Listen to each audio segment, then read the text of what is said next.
Урматтуу телекөрүүчүлөр, бүгүн биз Баткен областына караштуу Кызылкыя шаарындабыз.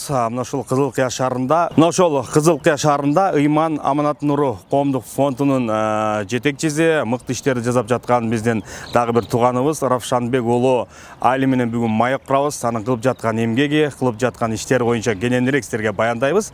Андыктан биздин баянды, биздин берүүнү бирге көрүңүздөр.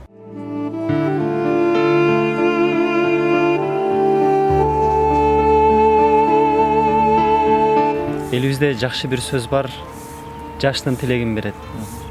Ал эми шарияттан карай турган болсок, иннамал амалу биннияти, ар бир амал ниетке жараша болот. Сиз айткандай, сиз суроо бергендей, биздин дагы жаштык кезибиз Аллах Тааланын тагдыры бир аз кыйынчылыкта чоңойгондугубуздун себебинен үйүбүз болсо деп арзуу кылат элек. Башкаларга жардам кылсак деген кыялдар, пландар, арзуулар бар эле. Аллах Таалам биздин дагы ушул аруу тилебой максаттарыбызды кабыл кылган экен. Бүгүнкү күндө ушул элибизге, журтубузга, ыйык ислам динибизге кызмат кылганга Аллах Таалам тоофик, мүмкүнчүлүк берип отурат. Максаттарыбыздан дагы жогорку деңгээлдеги ийгиликтерди жараттык десек дагы болот. Азыркы учурда дагы чоң бир максаттарды кылып жатабыз. Аллах Таалам жардам берсе, буйруса элибизге көптөгөн жакшылыктарды кылсак деп, башкаларга стимул болсок, башкаларга үлгү болсок, башкаларга ибрат болсок, башкаларды дагы жакшылыкка чакырсак, жамандыктан кайтарсак, башкаларга дагы ушундай бир үлгүлүү иштерди жасасак деп, бүгүнкү күндө дагы тынымсыз аракеттерди кылып атабыз.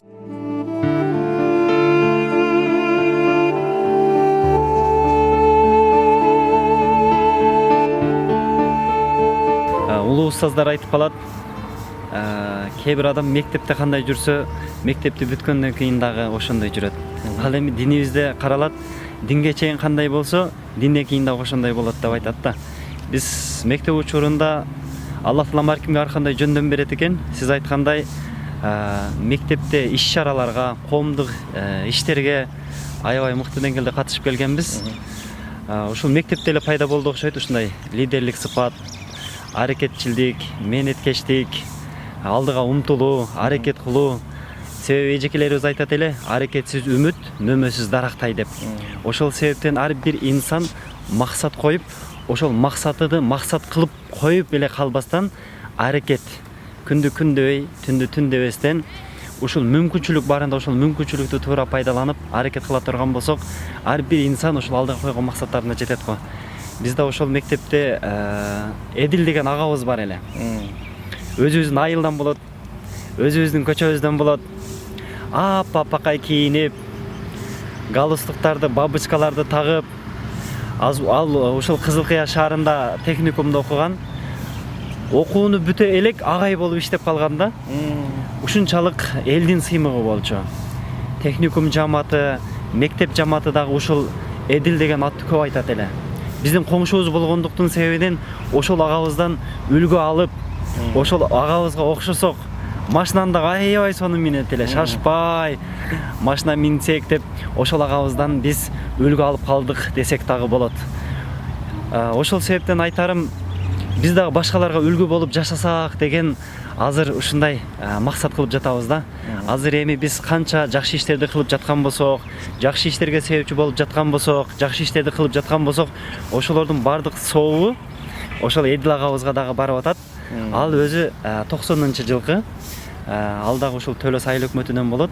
Бир көчөдө жашайбыз, коңшубуз болот, ибрат алып, үлгү алып, сабак алып, ошол агабызга окшосок деп чоңойдук да. Билесиз да, азыркы учурда балдар кыздардын артынан чуркайт го. Сени жакшы көрөм, сен бул жашоодо мен үчүн эң кымбатсың депчи. Ал Эдил байкебиз кыздардын эмес, кыздар Эдил байкенин аркасынан жүрөт эле да. Себеби ушундай пайгамбарыбыз айтат го, ат-тухуру шатрул ыйман. Ыйман тазалык ыймандын жарымы деп. Ушундай таза, тыкан, пухта башкаларга стимул боло ала турган агабыз болчу да. Биз ошол агабызды көрүп бир аз үлгү алып чоңойдук.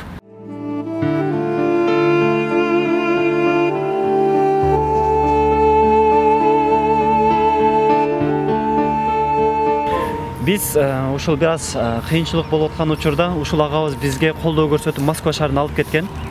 Ушул Эдил агабыздын колунда иштедик, дворник болуп иштедик. мойкада иштедик, анын кечинде калтырада иштедик. Жана адам бир дүйнөгө киргенде каттуу кирет экен да. Көбүрөөк акчабыз болсо деп биринчи мигрант болуп барганбыз. Москвада ушул 3 иште иштедик. Орусча билбейбиз, барганда аябай кыйналдык. Ар бир инсан ушул орус тилин үйрөнүп койсо дагы өтө жакшы болот экен.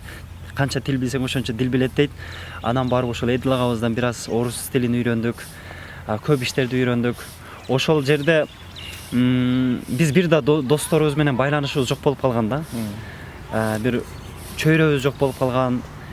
Москва шаарында Эдил агабыз менен бир жашагандыктан ал досуна чалат, элге кызмат кылып, элибизге көптөгөн жакшылыктарды кылды да, прожекторлорду койду, элди уюштуруп, жолдорду кылды. Анан ушул агабызды көрүп, бир аз аралаштык, бир аз кызматына бардык, чогулуштарына бардык. Ошентип олтуруп, ушул Эдил агабыз себеп болуп калды. Ал бир досубузга чалдык, эки досубузга чалдык дагы бир муктаж үй бүлө бар экен, жардам берип койсок деп, жардам бердик. Стиральный машина алып бердик. Анан дагы бир үй бүлөгө жардам бердик. Анан бул ушундай бир оору сыяктуу экен да. Кээ бир адамдарга айтып коебуз го, кантип бул сигаретти таштай албайсың депчи. Көрсө бул дагы ошондой нерсе экен да.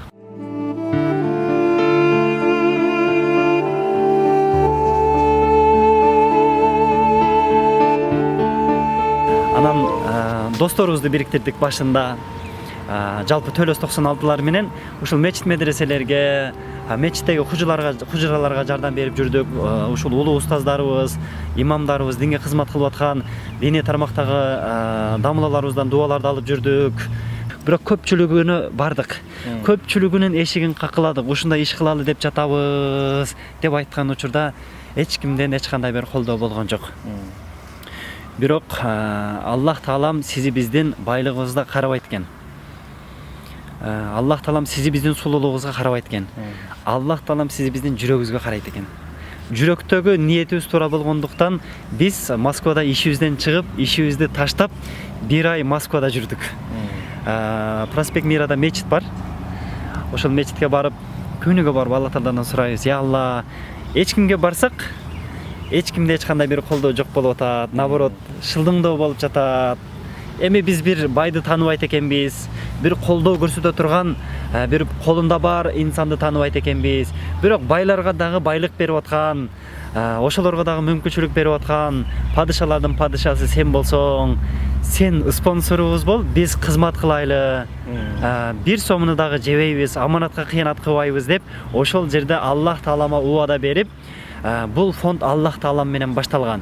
Бүгүнкү күндө бизде бухгалтер жок, өзүбүз, жетекчи жок, өзүбүз, камерачы жок, өзүбүз, монтаж кылган инсандарыбыз жок, монтаж кылган дагы өзүбүз. Себеби бүгүнкү күндө бир аз мүмкүнчүлүк болуп атат, өзүбүз жетишип атабыз.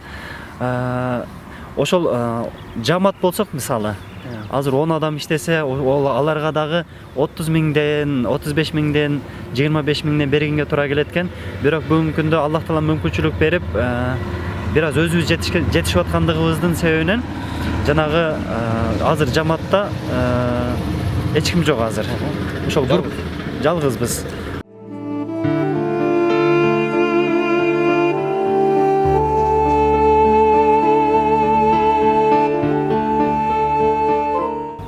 Адам өзүгө каалаган жакшылыкты башкаларга кааламайынча толук момун болбойт, толук момун болмоюнча бейишке кирбейт деген да. Анан баардык инсандар эле ушу жакшы үйдө жашагысы келет, жакшы бир шартта жашагысы келет. Бир душу болсо дейт, кирсең ысык суу, муздак суусу болсо дейт. Анан бизде дагы жакшы бир ниет бар, ошол жерде даарат алса, ошол жерде гусул алса, ошол жерде жуунуп, тазаланып, даараттарды жакшылап алып, бир жайнамаздын үстүнө чыгып, ошол жардам берешен мусулман бир туугандарыбызга дуа кылса деп, ушул ар бир үйүбүздө ушул душтарга чейин, бир шарттарга чейин кылганга аракет кылып атабыз. Алгачкы баштаган үйлөрүбүздө ушул душу жок болуп калгандыгы бизге минус болуп калды да. Анан кээ бир үйлөрүбүздө душу жок болуп калат, биз сыртыга кылганга аракет кылабыз да. Сыртында ушундай бизде аткана деп коет, атканаларын кылып, малканаларын кылып, короолорун кылып берип, заборлорун кылып берип, ошол жерге коңшу колоңдору бирден койлорду берип, бир жакын туугандары бир тай берип, мындайча айтканда алардын жашоолору биздин жашоодон дагы жакшы болуп калат да. Эми Аллах таалам алардын жашоосун ошонун катарында жалпы мусулман бир туугандарыбыздын жашоосун жакшы кылсын. Айтайын деген маселе ушул заманбап кылып салганга аракет кылабыз. Эң алдыңкы үйлөрдөн кылып салганга аракет кылабыз. Бардык үйүбүз эле Кудайга шүгүр ошондой болуп атат. Себеби эл берип атат, элдин акчасын ашырбастан, үнөмдөбөстөн, ошол коркпостон Аллах тааламдын жолуна берди. Аллах тааламдын жолуна чыныгы муктажды тандап алгандыгыбыз үчүн баарын ошол жерге жумшайбыз дагы, мүмкүнчүлүк болсо өзүбүздүн жаныбыздан дагы кошуп мыкты деңгээлде бүтүргөнгө аракет кылабыз да. Себеби бир инсан мисалы 100 000 бере турган болсо, ошол 100 000ге дагы бир 20 000 же болбосо 15 000 кошуп туруп, материалдарды арзаныраак алып туруп, аракет кылып өтө жогорку деңгээлде бүтүргөн болсоң, берген адамда дагы сүйүнүч болот, кубаныч болот, ыраазычылык болот. Ал кийин мүмкүнчүлүгү болсо дагы ушул кайрымдуулук фондко берет. Себеби ортодо ишеним болуш керек.